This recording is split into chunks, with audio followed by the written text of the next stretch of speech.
थोड़ी जगह दे दे मुझे, तेरे पास कहीं रह जाऊं मैं। खामोशियाँ तेरी सुनूं और दूर कहीं ना जाऊं मैं। अपनी खुशी दे के मैं तुझे, तेरे दर्द से जुड़ जाऊं मैं। मिला जो तू यहाँ मुझे, दिलाऊं मैं यकीन तुझे, रहूं होके तेरा सदा, बस इतना चाहता हूँ मैं। थोड़ी जगह दे दे मुझे, तेरे पास कहीं रह जाऊं मैं। खामोशियाँ तेरी सुनूं और दूर कहीं ना जाऊं मैं। দেখ সানা, জেদ করিস না। আমার মনে হয় তোর আরাব ভাইয়াদের বাড়িতে যাওয়া উচিত। আর তুই বললেও আমার মনে হয় না বাবা তোর কথা শুনবে। তাই বেকার বেকার জেদ করিস না, তাহলে খামাখা বকা খাবি সকলের কাছে। আরু, তুই ওরকম বললি তো সকালের মতো, আমাকে কেউ বুঝলো না। দেখ সানা, তুই যেটা ভাবছিস সেটা নয়। তোর ভালোর জন্যই বলছি। তুই যদি আরাব ভাইয়াকে বিয়ে করতে না চাস, তাহলে ওনার সঙ্গে একান্তই কথা বলে সরাসরি জানিয়ে দে যে তুই ওনাকে বিয়ে করতে চাস না। তাহলেই তো সব সমস্যা মিটে যায়। ওনার সঙ্গে আলাদাভাবে আমি আর কথা কোনোভাবেই না। বাবা, উনি মানুষ না, ডাকাত। আমার ওনাকে খুব ভয় লাগে। সানা, তুই কিন্তু এবার একটু বেশিই জেদ করছিস। এরকম করলে আমি কিন্তু তোকে কোনো রকম সাহায্য করব না, বলে দিলাম। আচ্ছা, আমি ওনাকে গিয়ে সব বলবো, তবে তোকেও আমার সঙ্গে যেতে হবে। হঠাৎ বাইরে থেকে আরিশ এসে বলল, হ্যাঁ, তোর সঙ্গে যাবে, তবে তার আগে আমার বউকে তুই আমার সঙ্গে যেতে দে। সানা আরুকে হালকা করে ওর কাঁধ দিয়ে ধাক্কা মেরে বলে। উফ, ভালোবাসা। আরু সানার দিকে অবাক চোখে তাকালো, তাকিয়ে বলল, সানা, এসব কি কথা? আরু পাখি, তাড়াতাড়ি এসো। না, ও যাবে না। আমি এখন ওর সঙ্গে একটা ইম্পর্টেন্ট কথা বলছি। আমার কথা শেষ হলে তারপর যাবে। আরু পাখি আসবে কি আসবে না? আরু আরিশের দিকে কাঁচু মাচু মুখ করেই রইল। ভাইয়া, ও একটু পরে যাচ্ছে, তুই এখন যা তো। আরিশ এবার আরুর কাছে গিয়ে আরুকে কোলে তুলে নিয়ে রুম থেকে বেরিয়ে গেল। আরু শক্ত করে আরিশের গলাটা জড়িয়ে ধরেছে ওর হাত দুটো দিয়ে। অনেক ভরসা করে মানুষটাকে, জানে যে কখনো তাকে ছেড়েই যাবে না। মাঝে মাঝে ওর খুব ইচ্ছে হয় আরিশকে ভালোবাসতে, তবে কোথাও যেন একটা দ্বিধাবোধ কাজ করে। তাই জন্যই হয়তো এখনো ভালোবাসি কথাটা বলে উঠতেই পারেনি। ভালোবাসা শব্দটা নিয়ে ওর মনে কিঞ্চিত একটু সন্দেহ আছে, কারণ সত্যি কি একই দিনে একটা মানুষের প্রতি ভালোবাসা সম্ভব? ভালোবাসার কোনো সময় লাগেই না, সেটা মন মানলেও মস্তিষ্কটা কিছুতেই যেন মানতেই চায় না। বারবার বিরোধিতা করে মনটা। ভালোবাসি শব্দটা বলার সুযোগটা কি ও পাবে? আরিশকে কোলে করে নিয়ে ওয়াশরুমে চলে গেল। ওয়াশরুমে ঢুকতে দেখে আরু আরিশকে বলল। এ কি, আপনি ওয়াশরুমে নিয়ে যাচ্ছেন কেন? আরিশ আরুকে শাওয়ারের নিচে দাঁড় করিয়ে নিজেও দাঁড়ালো। তারপর শাওয়ারটা ছেড়ে দিতেই জলগুলো পড়ে দুজনের শরীরকে ভিজিয়ে দিল। তোমার যে মাথা ব্যথা করছিল, তাও তুমি এখানে বসেছিলে কেন? সানাকে তো বলতে পারতে, বলে কি চলে আসা যেত না? আরু অবাক চোখে আরিশের দিকে তাকালো। মাথা থেকে টপ টপ করে জলের ফোঁটাগুলো চোখে মুখে আছড়ে পড়ায় ঠিক করে তাকাতেও পারছে না। তাই কোনো রকমে পিট পিট করে আরিশের দিকে তাকিয়ে বলল। আপনি কি করে জানলেন যে আমার মাথা ব্যথা করছে? আরিশ আরুর কোমর জড়িয়ে ধরে নিজের কাছে টেনে নিয়ে বলল। ভালোবাসা আরু পাখি, সবই ভালোবাসা। যেদিন তুমিও আমাকে আমার মতো করেই ভালোবাসবে, সেদিন তুমিও বুঝবে আমার প্রতিটা হৃদয়ের স্পন্দন তোমার অনুভবে শুরু আচ্ছা তোমার অনুভবে শুধু আমিই থাকব। তোমার আসক্তিতে পরিণত হব আমি। তখন আমি বিহীন তুমি কিছুই নয়। প্রতিটা মুহূর্তে তুমি আমাকেই পেতে চাইবে। এমনই এক ভালোবাসা বাসতে হবে তোমাকে, যেমনটা আমি তোমাকে বাসি আরু পাখি। তাই বুঝতে পারি তোমার না বলা সত্ত্বেও তোমার এই অজানা অনুভূতিগুলো। তুমিও এমন এক অনুভূতিতে একদিন জর্জরিত হবে, তবে সেদিন হয়তো আর সুযোগ থাকবে না, যদি কোনো ভুল করো। সুযোগ থাকবে না কথাটা শুনি আরুর সমস্ত শরীরটা যেন কেঁপে উঠল। আরিসের কথার মধ্যে যে কোথাও একটা গভীর ইঙ্গিত রয়েছে সেটা আরু বুঝতে পারল। তবে সত্যিই কি ভুল করছে ও আরিশকে এইভাবে ঠকিয়ে, যেখানে ওর আরিশকে সমুদ্র সমান ভালোবাসার কথা। কি হলো আরু পাখি? কি ভাবছো এত? আরুষি চমকে গিয়েই বলল। কই কিছু না তো। আরিশ আরুষিকে জড়িয়ে ধরে বলতে লাগলো। সারা জীবন এভাবেই ভালোবাসবো তোমাকে। সেদিন হয়তো তুমিও আমার অনুভূতিগুলো বুঝতে পারবে। আরুষি আরিশের বুকে মাথা রেখে মনে মনেই বলতে লাগলো, সত্যি কি সেই দিন আসবে, নাকি সব কিছু হওয়ার আগেই শেষ হয়ে যাবে? ওরা রেডি হয়ে আরাবদের বাসায় চলে গেছে। সানা একটা লাল রঙের থ্রি পিস পরেছে আর আরু একটা সবুজ রঙের শাড়ি পরেছে, সঙ্গে আরিশের পছন্দ করে দেওয়া ম্যাচিং করা জুয়েলারি আর লিপস্টিক পরেছে। সব মিলিয়ে অপসরি থেকে কম লাগছে না ওকে। আরিশও আরুর সঙ্গে ম্যাচিং করে একটা সবুজ রঙের পাঞ্জাবি, হাতে কালো ব্র্যান্ডের ঘড়ি আর চুলগুলোতে সামান্য জেল দিয়েছে। আরু তো আরিশকে দেখে ক্রাশ খেয়েছে। ড্রয়িং রুমে সকলেই বসে আছে আর সকলের নজর এখন সানার দিকে। ভয়ে বেচারি গুটিসিটি হয়ে গেছে। আরও বেশ নার্ভাস ফিল করছে সানাকে দেখে। সারা রাস্তা সানাকে সাহস দিতে দিতে এসেছিল আরও, তবু এখানে এসে ভয়ে কেমন গুটিসুটি হয়ে গেছে মেয়েটা। আমার অনেক দিনের ইচ্ছা ছিল সানাকে আমার বাড়ির বউ করে আনবো, তবে ওকে আমার বউ নয়, আমার মেয়ের মতো করেই রাখবো। আন্টি, আরাব কিন্তু ওর সাহসিকতার পরিচয় দিয়েছে। আমি ভাবিনি যে সারাক্ষণ ভিজে বিড়ালের মতো থাকে, সে এভাবে নিজের বিয়ের প্রস্তাবটা নিজেই দেবে। I am impressed. তুই আমার কথা কি বলছিস? তুই নিজেই তো একটা ভিজে বিড়াল। মনে নেই 6 মাস আগের কথা, যখন ভাবি অ্যাক্সিডেন্ট? আরাব কিছু বলতে যাবে তার আগে আরিশ ওকে থামিয়ে দিল। সে তুই যাই বলিস না কেন, তোর সাহস আছে ব্রো। আরাব কিছু বলতেই বলতেই আরিশ যে ওকে থামিয়ে দিল সেটা আরুর চোখ এড়ায়নি। ভাবির অ্যাক্সিডেন্ট কথাটার মানে আরুষের অ্যাক্সিডেন্টের কথা ওরা বলছিল। আরাব কথাটার মাধ্যমে যা ইঙ্গিত দিল তা পুরোটা শুনতে পারলই না আরুষের জন্য। আরুষের মনে এখন অনেক প্রশ্নও জাগছে। তাহলে আরুষি কি অনেক আগে থেকেই জানে? কিন্তু ওদের তো আলাপ সবে 3 মাস মাত্র, তাহলে কিভাবে? এদিকে সকলের কথা শুনছে সানা আর প্রচণ্ড অস্বস্তিতেই ভুগছে। প্রচণ্ড বিরক্তি লাগছে ওর। তাড়াতাড়ি বাড়ি যেতে পারলেই বাঁচে। সানা আরুকে সামান্য খোঁচা দিয়ে বলল, আরু, আমার একটা ব্যবস্থা কর না। আমি আর কতক্ষণ বসে থাকবো? আর ভাইয়াকে দেখ, আমার বিয়ে ভাঙতে এসে আরও উল্টো জোড়া লাগিয়ে দিচ্ছে। বাড়ি যাই, ওকে দেখাচ্ছি মজা।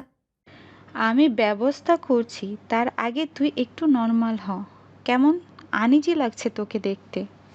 সকলের কথার মাঝখানে হঠাৎ আরও বলে উঠল, আন্টি, আমার মনে হয় আরাব ভাইয়া আর সানার একান্ত কিছু কথা থাকতেও পারে, তাই ওদের একটু ফ্রি স্পেস দিলে ভালো হতো। অবশ্যই, তোমরা কথা বলো, আমি আসছি। আরবের মুখে একটা ডেভিল হাসি, তা দেখেই সানার গলা শুকিয়ে আসছে। একেই আরবের বাড়িতে এসেছে, তাই আরবের জোরটাও বেশি। তার উপর আবার দুজন একই সঙ্গে আলাদা কথা বলবে। এতদিন আরবকে যা যা বলে অপমান করেছে, আজকে যদি আরব তার প্রতিশোধ নেয় তখন কি করবে ও? চেঁচামেচি করে হাঙ্গামা করলেও খারাপ দেখায়, তাই যথেষ্ট স্থির রেখে কাজগুলো করতে হবে। আসার আগেই আরও ওকে যা যা শিখিয়ে দিয়েছিল সমস্ত লাইনগুলো একবার মনে করে নিচ্ছিল সানা। কোনো একটা লাইন ভুলে গেলেই মুশকিল। মনে মনেই আরুকে হাজারটা থ্যাঙ্কস জানাচ্ছে সানা, কারণ আরও যেই স্ক্রিপ্টটা ওকে বলতে বলেছে তা যদি যে কাউকে শোনানো হয় তাহলে সে বিয়ে ভেঙে দিতে অবশ্য সম্ভাবী। আরাফের সাথে পা টিপিয়ে টিপিয়ে সানাও আরাফের ঘরে গেল। হ্যাঁ, শুনলাম তোমার নাকি আমাদের বিয়েটা নিয়ে কোনো কথা আছে। তা বলো। আরাম করে সোফাতে বসে বলতে লাগলো আরাফ। সানা দাঁড়িয়ে আছে, আরাফের পাশে বসার সাহসটুকুও পাচ্ছে না। দাঁড়িয়ে আছো কেন? বসো। নাকি আমার পাশে বসতে ভয় পাচ্ছো? না না, ভয় পাবো কেন? আমার ভালো লাগছে তাই আমি দাঁড়িয়ে আছি। আপনার কোনো সমস্যা? আরাফ ডোন্ট কেয়ার ভাব নিয়ে বলল, না সমস্যা নেই, তবে চোখের সামনে একটা অভাগী দাঁড়িয়ে দাঁড়িয়ে থাকবে, সেটা আমার সহ্য হয় বলো? বলেই মুখ টিপেই হাসতে লাগলো। সানার এই মুহূর্তে আরাবের প্রতি প্রচণ্ড রাগ হচ্ছে, তবুও নিজেকে সংযত করে নিচ্ছে, না হলে যে আরুর বলা স্ক্রিপ্টগুলো ভুলেই যাবে। আচ্ছা, সে যাই হোক, তুমি কিছু বলবে বলছিলে? সানা একটু গলা পরিষ্কার করে নিয়ে বলল, বলছিলাম যে আমি আপনাকে বিয়ে করতে পারবো না, তার কারণ এইটুকু বলেই সানা পরের লাইনটা কি আছে ভুলে গেছে, তাই থেমে গেল মাঝপথে। হ্যাঁ, কি বলো? ধুর, লাইনটা যে এখন আর মনে পড়ছে না। কি হলো বলো। সানা কাজু মাছু মুখ করে দাঁড়িয়েই আছে, পরের লাইনটা কোনোভাবেই মনে করতেই পারছে না, কিন্তু কিছু একটা তো বলতেই হবে। আরাব একটু জোরেই বলল। কি হলো বলছো না কেন? চুপ করে আছো কেন? সানার এবার স্ক্রিপ্টটা মনে পড়ে গেল, তাই আনন্দের জোয়ারে চেঁচিয়েই বলল। হ্যাঁ, মনে পড়েছে, আমি নন ভার্জিন। সানার কথা শুনেই আরাব সামান্য ভ্রু কুঁচকে তাকালো। আসলে ভার্জিন শব্দটার অর্থ সানা জানে, তবে গভীরভাবে ব্যাপারটা নিয়ে কখনো ভেবেই দেখেনি বলে এই সম্বন্ধে বেশি কিছু আইডিয়া ওর নেই। তাই আরও যা শিখেছে তাড়াহুড়োতে সেইটুকুই বলেছে। আরব এবার উঠে দাঁড়িয়ে সামান্য বাঁকা চোখে তাকালো। Do you have any idea what are you saying? সানার মনে মনে লাড্ডু ফুটছে। ও ভাবছে আরাব হয়তো ওর কথা বিশ্বাস করে নিয়েছে, কিন্তু যতক্ষণ ও ভাবছিল ততক্ষণ আরাব সানাকে কাছে টেনে নিয়ে সানার ঠোঁট দুটো দখল করে নিয়েছে।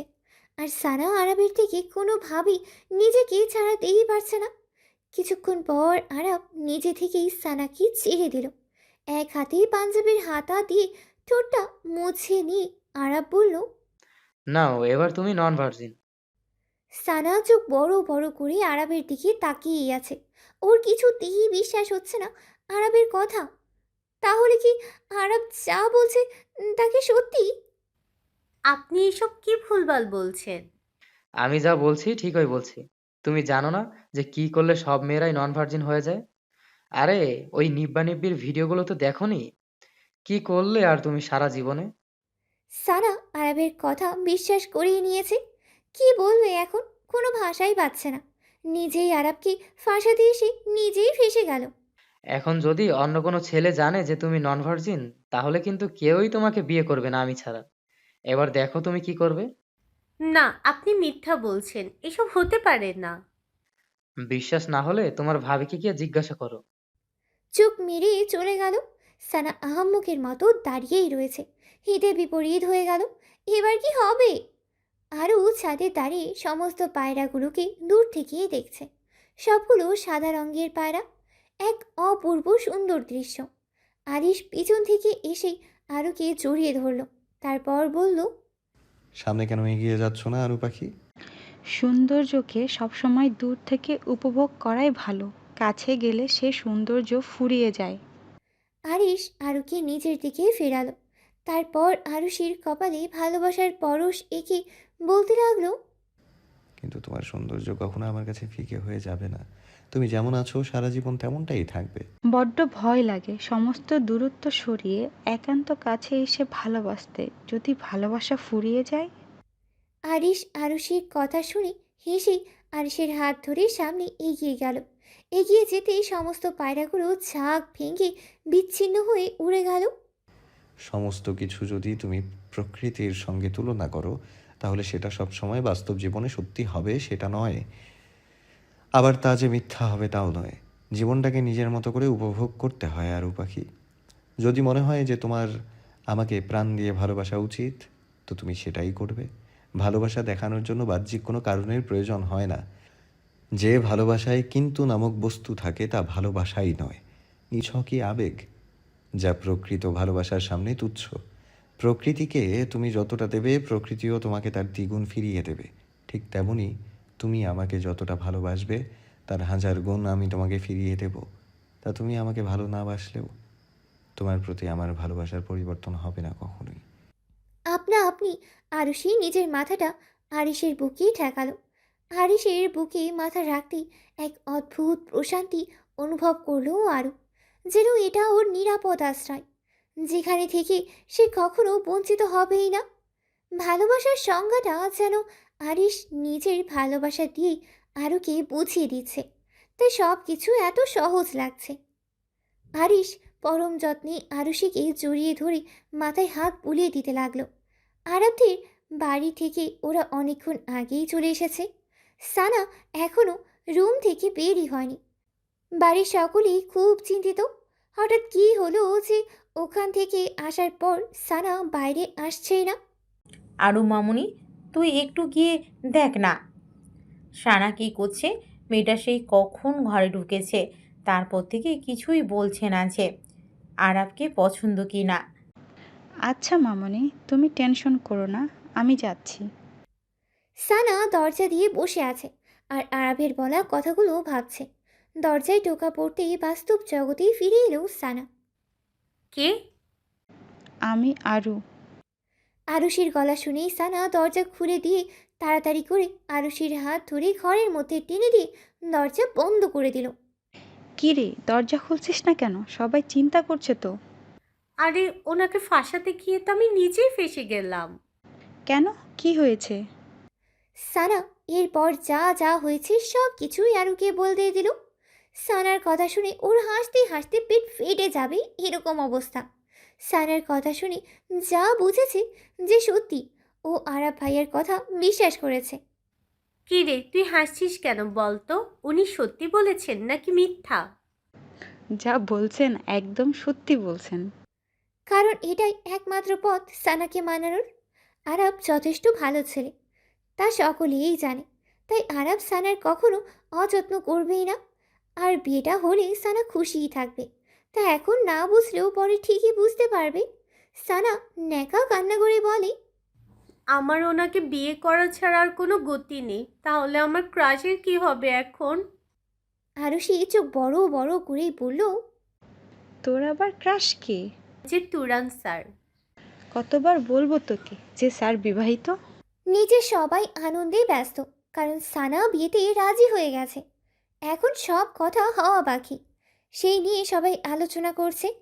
আরও সেখানে বসেছিল সকলের মাঝে। কিন্তু কোনো একটা দরকারি রুমে এসে দেখলো ফোনটা ক্রমাগত বেজেই চলেছে। আরও ফোনটা হাতে নিয়ে দেখলো স্ক্রিনে বাপি শব্দটা ভেসে উঠেছে। শব্দটা দেখতেই বুকের মধ্যে কেমন একটা করে উঠল। তার বাবার কথা মনে পড়তেই মাথায় আসে আরিসের থেকে বিচ্ছিন্ন হওয়ার কথা। এত সব কিছু সে সইবে কীভাবে? আর বেশি কিছু না ভেবেই আরু ফোনটাও তুলল। আরুমা, কাজ কত দূর? আরুষি একটা দীর্ঘ শ্বাস নিয়ে বলতে লাগলো, আমি করছি, তুমি চিন্তা করো না। তুমি জেলে না গেলেই তো হলো। কথাটা খানিকটা অভিমান করেই বলল আরু। কিন্তু সেই অভিমান আরমান সাহেব যে কখনোই বুঝবেন না, সেটা আরুর কাছে অজানা। কথাটা জানতে যে পরিণামে খুশি হয়েছে ছেলেটা, তা কি করে তোকে বলি রে।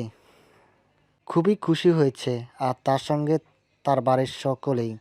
তবে এবার আর কোনো ভুল ত্রুটি চাই না আমি। অব্র নিজেও চাই না আর কোনো সমস্যা হোক। তাই আমি ভেবেছি আরিশ তোকে রিজেক্ট করলে অব্র আর তোকে বিদেশে পাঠিয়ে দিব। অব্র তাই চায় নিজের সঙ্গে তোকে নিয়ে যাবে, তারপর তোরা না হয় ওখানে গিয়ে বিয়ে করিস। আমি এখানে অন্তত আর কোনো ঝামেলা চাই না।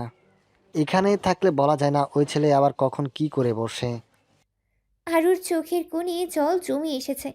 কোনো বাবা নিজের কথা ভেবে নিজের মেয়ে সম্পর্কে বলিদান দেওয়ার জন্য এতটা উদ্গ্রীব রাখবে, সেটা ও এই প্রথম দেখালো। এতদিন জানতো যে বাবারা সন্তানদের জন্য আত্মবলিদান দেন, কিন্তু আরমান সাহেবের ক্ষেত্রে ব্যাপারটা সম্পূর্ণ বিপরীত। পৃথিবীতে কত প্রকারের মানুষ হয় সেটাই এখন বোঝার চেষ্টা করছে আরু। তুমি চিন্তা করো না বাপি, আমি থাকতে তোমার কখনো কোনো ক্ষতি হতে দেব না। এটুকু জেনে রেখো, তুমি আমাকে ভালো নাই বাসলে আমি যে তোমাকে ভালোবাসি, তাই তো নিজের প্রিয় মানুষটাকে ছেড়ে দেওয়ার কথা শুনেও একবারও পিছনে ফিরে তাকাইনি, শুধু তোমার কথা ভেবে। আচ্ছা, আমি এখন রাখছি, শরীরটা খুব একটা ভালো লাগছে না। বলেই উনি ফোনটা রেখে দিলেন। মনে আজ কষ্টের দীর্ঘ মেঘ জমে আছে। অভিমান হলেও নিজের মনটাকে কোনো ক্রমে সান্ত্বনা দেওয়া যায়, কিন্তু কষ্ট নির্মূল করা ততটা সহজ নয় যতটা কষ্ট পেয়ে তার সাথে চলা। কষ্ট দেওয়ার অধিকারটা সকলেরই নিয়েই রাখে, কিন্তু তা নির্মূল করার ও দায়িত্বটা কেউ গ্রহণই করে না। চুপচাপ দাঁড়িয়ে আছি আরও। চাঁদটাও মেঘে ঢেকে গেছে, চারিদিকে ঘন অন্ধকার।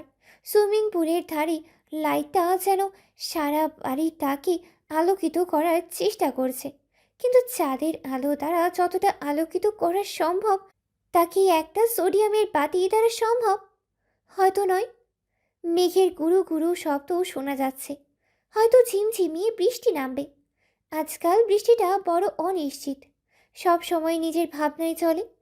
তাই হয়তো হঠাৎ বর্ষণে সব কিছুকে ভিজিয়ে দিয়েছে। হঠাৎ কাঁধে গরম নিঃশ্বাস পড়তেই আরুর মনে কষ্টটা আরও যেন দ্বিগুণ হয়ে উঠল, কারণ এই মানুষটাকে ঘিরে তো সব। মানুষটার সঙ্গে যদি আর না থাকতে পারে তাহলে সব মুহূর্তেই মূল্যহীন। কি করছো এখানে আরু পাখি? আরিশ আরুর কাঁধে গভীরভাবে কিস করে ঠোঁট বুলাতে লাগলো।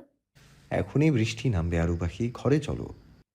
আরুষি আগের মতোই স্থির, শুধু চলমান তার চোখের নোনা জলগুলো, যা ক্রমাগত চিবুক বেয়ে গড়িয়ে পড়ছে। আরু পাখি, আরুষি আবার আগের মতোই স্থির, কোনো কথা ওর কানে যাচ্ছেই না। ও এখন আপন খেয়ালেই ব্যস্ত, আর ভাবনায় মানুষটি হলো আরিশ। আরুষি কোনো রেসপন্স করছেই না দেখে আরিশ এবার আরুষের গলায় জোরে কামড় দিল। আরু মুখে আওয়াজ না করলেও গোটা শরীরটা কেঁপে উঠল যেন। আজ নিজের আবেগ প্রকাশেও ও যেন ব্যর্থ বলে মনে হচ্ছে। আরিশ এবার আরুষিকে কোলে নিয়ে রুমের ভিতরেই চলে গেল। বাকিটা বুঝে নিন আপনাদের নিজেদের দায়িত্বে। আজকে ওরা কলেজে এসেছে 3 জনই। ভাইয়া হানিমুন তো করে এলি, তো আজকে যে এক্সামের রুটিনটা দেবে তার সব ঠিকঠাক হবে তো? আরিশ কিচ্ছু বলল না, পরিবর্তে মুচকি একটা হাসি দিল। আরিশের এই হাসি বোঝার ক্ষমতা এখনও কারোর হয়েই ওঠেনি। ওর করা প্রতিটা জিনিসেরই একটা গভীর অর্থ আছে। কালকে আরিশের ভালোবাসা পাওয়ার পর আর ততটাও মন খারাপ নেই আরুর। এখন বেশ ভালোই লাগছে। আরও কিছু গল্প করতে করতে ওরা ভার্সিটিতেই পৌঁছেই গেল। আরুষি আর সানা দাঁড়িয়ে আছে। ততক্ষণ আরিশ গাড়ি পার্ক করতে গেছে। সানা আর আরও দুজনেই দাঁড়িয়ে আছে। হঠাৎ দূরে অব্রকে দেখি আরুর ভয় হাত পা কাঁপতে শুরু করলো, কারণ এই মুহূর্তে আরিশ যদি ওকে দেখে তাহলে আরিশ আরুকে ভুল বুঝবে। আর তার থেকে বড় কথা হলো একটা বড় সড়ো সিক্রেট কবে কলেজের মাঝখানে। আর অবশেষে মার খেয়ে বাড়ি ফিরতে হবে অব্রকে। আর এসবের কোনোটাই আরও চাই না, কিন্তু ভাগ্যক্রমে আরিশ আসার আগেই অব্র সেখান থেকে চলে গেছে। তা দেখে আরও অনেক স্বস্তি পেল। আর অব্র আরিশের হাতে দ্বিতীয়বার মার খেতে চায়ই না, কারণ ও জানে যে আরও কাজটা সামলাতে পারবে। তাই এত বড় রিস্ক নেওয়ার কোনো দরকারই নেই। পরের সপ্তাহ থেকে এক্সাম হওয়ার জন্য ভার্সিটিতে নোটিশ দেওয়া হয়েছে যে আজ ক্লাস হওয়ার পর যতদিন না পরীক্ষা শেষ হচ্ছে ততদিন ভার্সিটি বন্ধ থাকবে। আরু আর সানা তো খুশিতে লাফালাফি শুরু করে দিয়েছে। পড়াশোনাতে দুজনেই ফাঁকিবাজ। আরও একটু ফাঁকিবাজ হলেও সানা ফাঁকিবাজিতে টপার। হারিস আর সানা 2 ভাই বোন, তবে দুজনেই সম্পূর্ণ আলাদা ধরনের। এদিকে আরিশ ইউনিভার্সিটির টপার, আর সেখানে সানা একটু ভালো নাম্বার পেলেই খুশি। কলেজের স্যাররাও মাঝে মধ্যে বিশ্বাস করে উঠতে পারেনি না যে আরিশ আর সানা 2 ভাই বোন। আরিশের ওপর অনেক প্রেশার ভার্সিটি থেকে, তাই এই একটানা সপ্তাহ ভালোভাবে পড়াশোনা করতে হবেই ওকে। লাঞ্চ টাইমে একটু সময় পার করে আরিশ, সানা আর আরু একসঙ্গে ক্যান্টিনে গেল। সব নোটস কালেক্ট করতে গিয়েও হিমশিম খেয়ে যাচ্ছে আরিশ। এক সপ্তাহে জমা থাকা নোটস ওকে কভার করতে হবে। ক্যান্টিনে খেতে এসেছে ওরা, আর এদিকে এক প্যারা নোটস নিয়ে বসে আছে আরিশ। তা দেখেই সানা আর আরু দুজন দুজনের দিকে তাকাতাকি করছে। ব্যাপারটা যেন একটু অবিশ্বাস্য। কই, ওরা তো কখনো এরকম করে না। আরুষি মনে মনে ভাবছে, বাবা, এত পরীক্ষা ছেলে আমার জামাই। আগে কখনো দেখিনি কাউকে এমন পড়তে। ভাইয়াকে দেখেছি, তবে এত নয়। এখন যা দেখছি মনে তো হচ্ছে আমাকে আর মনে নেই ওনার। শর্ট টাইম, অল্প কিছু খেয়ে তাড়াতাড়ি চলে যাবে, তাই নিজের জন্য এক প্লেট ফ্রাইড রাইস আর চিলি চিকেন অর্ডার করেছে আরিশ।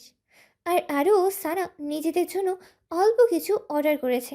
সানা খাওয়া শুরু করে দিয়েছে, তবে আরু এখনও খাওয়া শুরু করতে পারছেই না, কারণ আরিশ সেই থেকে নোটসের মধ্যে মুখ গুজিয়ে বসে আছে। সামনে যে খাবারটা রয়েছে তার দিকে একবারও ফিরে তাকায়নি। না পেরে আরু বলে উঠল, আপনার খাবার ঠান্ডা হয়ে যাচ্ছে, তাড়াতাড়ি খেয়ে নিন।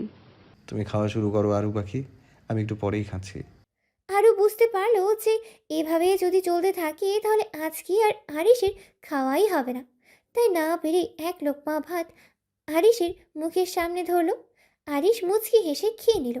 এতক্ষণ এটার জন্যই অপেক্ষা করছিল আরিশ, যে কখন আরুষি ওকে খাইয়ে দিবে। আরিশ খাচ্ছে আর মুচকি মুচকি হাসছে। মাঝে মাঝে আরুর হাতে খামড়ও দিচ্ছে, কিন্তু আরু কিচ্ছু বলতেও পারছে না। আরিশের সঙ্গে সঙ্গে আরু নিজেও খাচ্ছে, কারণ এরপর ওর নিজেরও ক্লাস আছে, আর লেট হয়ে গেলেও সমস্যা। ভার্সিটি থেকে বাড়ি আসার পর আরিশ সেই যে পড়তে বসেছে, তারপর এখনও রুম থেকে বেরই হয়নি। আরও রুমে ছিল, তবে আরিশকে একই জায়গায় বসে থাকতে দেখে ওর নিজেরই বিরক্ত লাগছে। তাই নিঃশব্দে সেখান থেকেই উঠে আসলো আর সানার রুমে গেল। সানা রুমে ঢুকতে সামান্য একটু চিল্লাপাল্লার আওয়াজ শুনে ব্যাপারটা কি তা দেখার জন্য রুমে যেতে দেখলো সানা ফোনে কথা বলছে। মাঝে মাঝে ঝগড়া করছে, কখনো কখনো আবার হেসেও ফেলছে। বুঝতে বাকি রইল না যে আরবের সাথে কথা বলছে। আরুষি যেতেই সানা ফোনটা কেটে দিল। ওহো, আমার ননদিও লজ্জা পায়। তা সব ঠিক হয়ে গেছে তো?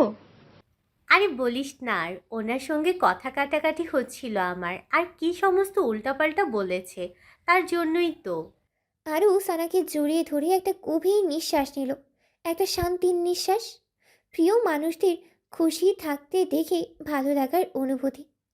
অবশেষে সানাও সুখী হবে, এটা ভাবতেই মনটা আনন্দে ভরে যাচ্ছে। আরও মনে করলো সানা আর আরবকে একান্তে কিছু সময় দেওয়া উচিত। তাই ও আরও কিছু কথা বলা সানার রুম থেকে বেরিয়ে গেল, গিয়ে ছাদে চলে গেল। ছাদে গিয়েই মনে পড়ল আরাবদের বাড়ির ছাদের সেই সুন্দর দৃশ্য, যেখানে আরিশের বুকে প্রশান্তির একটা জায়গা পেয়েছিল আরু। এক ঝাঁক পায়রাগুলো বিচ্ছিন্ন হয়ে উড়ে গিয়েছিল, আর চারিদিকে ভালোবাসার পরিপূর্ণ একটা মুহূর্ত ছিল। সমস্ত কিছু ভাবছি আরু। হঠাৎ ওর ফোনে ফোন এলো। তাকিয়ে থাকতেই চোখ থেকে জল গড়িয়ে পড়ল। আহাদ ফোন করেছে। বহুদিন আহানের সঙ্গে যোগাযোগ নেই আরুর। ভয়ে ফোন দিয়ে উঠতেই পারিনি যদি ওর ভাইয়া কষ্ট পায় সেই কারণে। ফোনটা ধরতে ডুকরে কেঁদে উঠল আরু। বোনের কান্নার আওয়াজ শুনে কেঁদে ফেলল আহান। উভয় দিক থেকে দুই ভাই বোনের কান্নার আওয়াজ শোনা যাচ্ছে, আর চলছে চরম নীরবতা। কেমন আছিস ভাইয়া? তোকে ছাড়া কিভাবে ভালো থাকি বল? কথাটা শুনেই আরুর কান্নার বেগ যেন আরো বেড়ে গেল। আমি এসব কি শুনছি অরু? তুই নাকি আবার অভ্রকে বিয়ে করতে যাচ্ছিস? আমি ওনাকে খুব ভালোবাসি ভাইয়া, আমি ওনাকে ছাড়া থাকতে পারবো না। কাকে? অভ্রকে? ভাইয়া, আরিশকে ছাড়া। তাহলে তুই এরকম করছিস কেন? বাপির কথা ভেবে ভাইয়া। ওনারা নাকি বাপির বিরুদ্ধে স্টেপ নেবে, আর তোমার বিরুদ্ধেও। তাই বলে তুই নিজের ঘর সংসার ছেড়ে এত বড় আত্মবলিদান দিবি? ভালোবেসে বিয়েটা না করলেও আমি এখন ওনাকে ভালোবাসতে শুরু করেছি, কিন্তু আমি যে আর পিছিয়ে আসতে পারবো না। বাপির দেওয়া কথা যে আমাকে রাখতেই হবে। আরুর কথা শোনার পর আহান ওকে অনেক বোঝানোর চেষ্টা করলো, কিন্তু আহানের কোনো কথাই যেন আরুর কানে গিয়ে পৌঁছালোই না। অবশেষে বিরক্ত হয়ে আহান ফোনটা কেটে দিল। আরু ওখানে বসেই চোখের জল ফেলছে নিঃশব্দে, যেন কেউ ওর কান্নার আওয়াজ শুনতেই না পায়। এগুলোই একটা মেয়ের জীবন। শত কষ্ট হলেও পরিবারের কথা ভেবে নিজের ভালোবাসার মানুষটাকে ছাড়তে পিছু পা হয় না। আর সেখানে তাদের কি শুনতে হয় বেঈমান নামক শব্দটি। আর 2 দিন পরেই আরিশের ফাইনাল এক্সাম। খুব জোরালো প্রস্তুতি নিচ্ছে।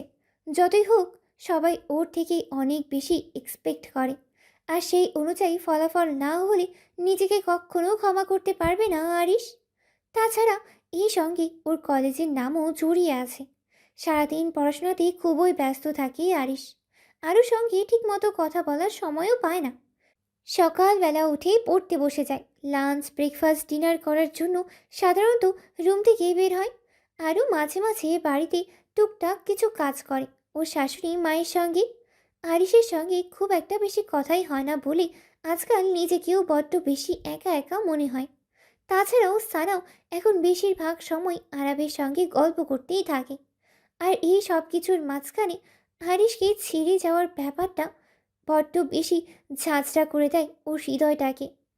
আর কিছুক্ষণ পরেই সানা আর আরও বাইরে যাবে কিছু শপিং করতে। যদিও বা যাওয়ার উদ্দেশ্যটা সানার কারণেই। সানা আরবের সঙ্গে দেখা করবে। দুজনের মধ্যে সম্পর্কের উন্নতি ঘটেছে বেশ। তত বেশি মনোমালিন্য হয় না এখন আর।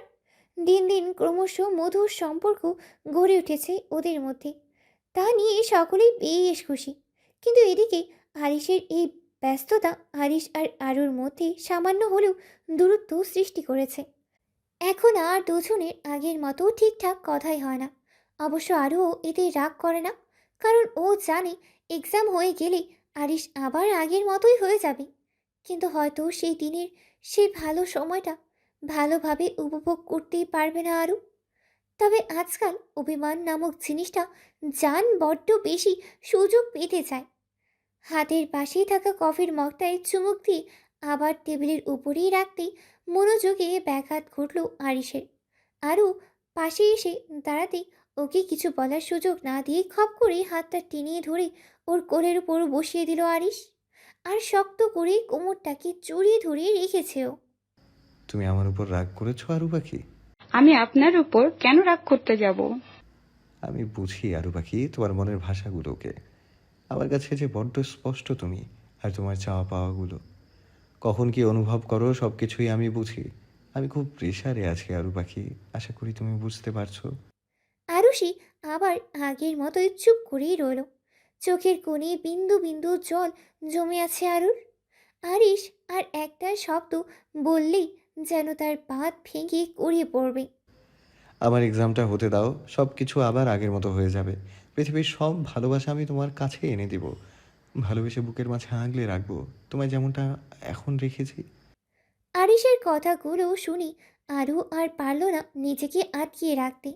আরিশের শার্টের কলার ধরে ফুপিয়ে ফুপিয়ে কাঁদতে লাগলো। আরিশ শব্দ করেই আরুর মাথাটা নিজের বুকের সঙ্গে চেপে ধরল। আরিশের চোখের কোণেও জল জমে এসেছে। ওরও যে কষ্ট হচ্ছে না তা নয়, বরং আরুষের থেকে 1000 গুণ বেশি কষ্ট হচ্ছে। আরিশ আরুর কপালে একটা ভালোবাসার পরশ এঁকে নিজেকে ক্রমশ সংযত করে নিয়ে আরুকে খানিক নিজের সঙ্গে জড়িয়ে ধরে রাখল। রিকশায় একা বসে আছে আরু। গন্তব্য ওর নিচের বাড়ি। সানা আর আরাব দুজনেই একসঙ্গেই আছে। আরু নিজেও এতক্ষণ ওদের সঙ্গেই ছিল। তবে দুজনের মাঝখানে থাকতে কেমন একটা অস্বস্তি লাগছিল আরুর। আর তাছাড়া সবে সবে ওদের সম্পর্কের একটা শুভ আরম্ভ হতে চলেছে, তাই ওদেরকেও কিছু একান্তে সময় দেওয়া উচিত বলে আরুষি ওখান থেকে চলে এলো। সানা আর আরাব যখন জিজ্ঞাসা করলো যে ও কোথায় যাচ্ছে, তখন বলল যে ওর কিছু কেনাকাটা করার আছে। তাই আরাব আর সানা না করতে পারলই না। বুকের ভেতর টিপ টিপ করছে আরুর ক্রমশ। ভয়ও লাগছে যদি আরিশ কোনোভাবেই জানতে পারে তাহলে ওকে ছাড়বেই না, সেটা ও ভালোই জানে। তবু একরাশ সাহস নিয়েই যাচ্ছে ওর বাবার কাছে, এটা বলতে ওর বাবাকে যে ও আরিশকে ছাড়া থাকতেই পারবে না। সিদ্ধান্ত নিতে ওর 1 মিনিটও সময় লাগেনি। আর এটা ওর সারা জীবনের ব্যাপার। প্রয়োজন হলে অব্রকে বোঝানোর জন্য সমস্ত রকম ব্যবস্থা নেবে আরও। তবে আরিশকে ছাড়তে চায় না ও। এই কয়েকদিন আরিশের থেকে ওর দূরত্বটা ওর ভালোবাসাকে জানিয়ে দিয়েছে। বুঝতে পেরেছে ও ওর আরিশের প্রতি ভালোবাসা। এই ভালোবাসাকে ও হারাতে চায়ই না। আরু মা, অনেকক্ষণ হলো তুই এসেছিস। চল এবার কিছু খেয়ে নিবি, আমি নিজের হাতে তোকে খাইয়ে দিব। তোকে বড্ড মিস করছি এই কয়দিন। এই বলে উনি কেঁদে দিলেন। তখনই আরুর বাবা ধমকিয়ে বলে উঠলেন, ওইসব খাওয়া দাওয়া পরে হবে, এখন এই মেয়ে কি বলছে শুনছো না? এই মেয়ে বলছে যে ওই ছেলেটাকে নাকি ছাড়তে পারবে না। কোনো কথা হলো, আমি অব্রদের ফ্যামিলির সবাইকে জানিয়ে দিয়েছি যে আমার অব্রর সঙ্গে আরুর বিয়ে হবে। এবার তো ওরা আমাকে নিগ্রাত জেলে পাঠাবে প্রতারণার দায়ে। ওরা কি আমাকে ছাড়বে? আর এই ভাবনা কি এই মেয়েটার মাথায়, ওরা কি আমাকে ছাড়বে আর এই ভাবনা কি মেয়েটার মাথায় আসে না? জোরে জোরে চেঁচিয়ে বলতে লাগলেন। আরুর বাবা ওকে ধমকা দিতেই আরু বারবার চমকে উঠেছে আর বুকের ভেতরটা বারবার কেঁপে উঠছে। শুধু ভাবছে যে এই সমস্ত ওর সঙ্গে না ঘটলেও পারতো। আরু কাঁপা কাঁপা স্বরে বলল, আমি যা চাই আমি তোমাকে তাই বলছি বাবা। আরমান সাহেব উচ্চ স্বরে চেঁচিয়ে বললেন, তার মানে তুই আমাকে জেলের ভাত খাওয়াবি, তাই তো? এটাই তো তুই চাস নাকি? তাহলে মনে রাখিস, আর এই বাড়ির কারোর সাথে তোর আর কোনো সম্পর্ক নেই। কথাগুলো যেন আরুর বুকে তীরের মতো এসে বিঁধছে। নিজের বাবা তার মেয়েকে এতটা জোর করছে তার মেয়ের সম্পর্ক বিচ্ছিন্ন করার। এগুলো ভাবতেই বুক ফেটে কান্না আসছে ওর। আরুর মা কাঁদতে কাঁদতেই বলল, তাই বলে তুমি মেয়েটাকে এইভাবে বলবে? একটা মানুষের প্রতি ভালোবাসা হতেই পারে, তাই বলে তুমি বুঝবে না? ও তো তোমারই মেয়ে। কথাটা বলতেই আরমান সাহেব থামিয়ে দিলেন আরুর মাকে। তুমি আমাদের মাঝখানে একটাও কথা বলতে আসবে না। এখন যদি ও রাজি হয় তাহলে ওর সাথে আমাদের সম্পর্ক থাকবে। যদি মনে করে একটা বাইরের ছেলের জন্য আমাদের কাছ থেকে চিরকালের জন্য সম্পর্ক হারাবে, তাহলে ওটা তার ব্যাপার। অনেকক্ষণ ধরেই নিজেকে কঠোর থেকে কঠোরতর বানানোর চেষ্টা করেছে আরু, যেন বাবার মুখের উপর না করে দিতে পারে। কিন্তু এখন ওর বাবা যা বলছেন তা শুনে আরুষি বলল, আমি তোমার কথাতে রাজি বাবা। আরমান সাহেব মনে মনে নিজেকে সফলতার হুঙ্কার দিচ্ছেন, কারণ উনি জানতেন আরুষিকে সামান্য ইমোশনালি ব্ল্যাকমেল করলেই ও গলে যাবে। সেই জন্য এত নাটক করলেন। কথাটা বলে আরু আর এক মুহূর্তও দাঁড়ালো না, ওখান থেকে দ্রুত পায়ে হাঁটা দিল। মেয়েটা সর্বনাশ করে তোমার কি লাভ? আমার টাকা চাই, টাকা, অনেক বেশি টাকা চাই। তুমি তো জানো, তাহলে কেন আমার পথে বাধা হয়ে দাঁড়াও? আমি কখনো অন্যায় সমর্থন করিনি, আর আজও করব না। এই বলে ঘর থেকে বেরিয়ে গেলেন। আরমান সাহেব মনে মনে বিজয়ীর হাসি দিলেন। ঘড়ির কাঁটা সন্ধ্যা 6টা ছুঁই ছুঁই। আরাব আর সানা অনেকক্ষণ ধরে আরুকে ফোন করার চেষ্টা করছে, কিন্তু আরু কোনোভাবেই ফোনই ধরছে না। ওরা নিজেরাও চিন্তায় পড়ে গেছে যে আরুর কোনো বিপদে পড়ল কিনা। সানা যখন আরেকবার আরুষিকে ফোন করতে যাবে তখনই দেখলো আরুষি ধীর পায়ে মাটির দিকে তাকিয়ে অন্য মনস্ক হয়ে এগিয়ে আসছে ওদের দিকে। ওকে দেখে কেমন উস্কো খুস্কো মনে হচ্ছে। সকালে যেমন প্রাণোচ্ছলতা ওর মুখে ছিল, সেই প্রাণোচ্ছলতা ভাব এখন আর ওর মধ্যেই নেই। চেহারায় বিষণ্ণতার ছাপ। সানা আরুর কাছে ছুটে গিয়ে বলল, কি রে, তুই এতক্ষণ কোথায় ছিলি আর চোখ মুখের এমন অবস্থা কেন? আরু ক্লান্তি মাখা স্বরে বলল, আমি বাড়ি যাব সানা, তাড়াতাড়ি চল। সানা আর আরাব আরুর অবস্থাটা বুঝতে পেরে আর বেশি কথা না বাড়িয়ে বাড়িতেই চলে গেল। আরিশ সারাদিন এত ব্যস্ত ছিল যে আরুষিকে একবারও ফোন করে খোঁজ নেওয়ার সময়টুকু পায়নি। নিজেকে মনে মনে অনেক বকা দিচ্ছে যে এত কেয়ারলেস কি করে হয়ে গেল। অনেকক্ষণ হয়ে গেল আরুষি রুমেই আসলো না দেখি আরিশ এবার একটু নড়ে চড়ে বসলো। সানার রুমে আরুষিকে খুঁজতে যেতেই দেখলো গেস্ট রুমের দরজাটা খোলা।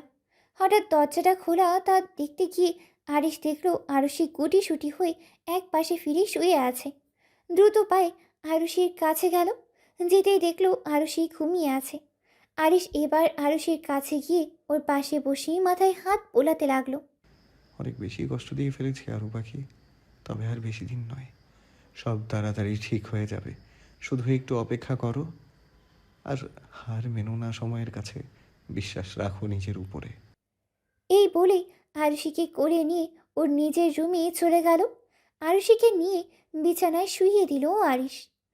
চোখ মুখ বড্ড শুকনো লাগছে আরুর, তাই ওয়াশরুম থেকে টাওয়েল ভিজিয়ে এনে পরম যত্নে চোখ মুখ মুছিয়ে দিল এবং অবশেষে ঠোঁট দুটোকে হালকা করে ওর ঠোঁট দুটো ছোঁয়ালো।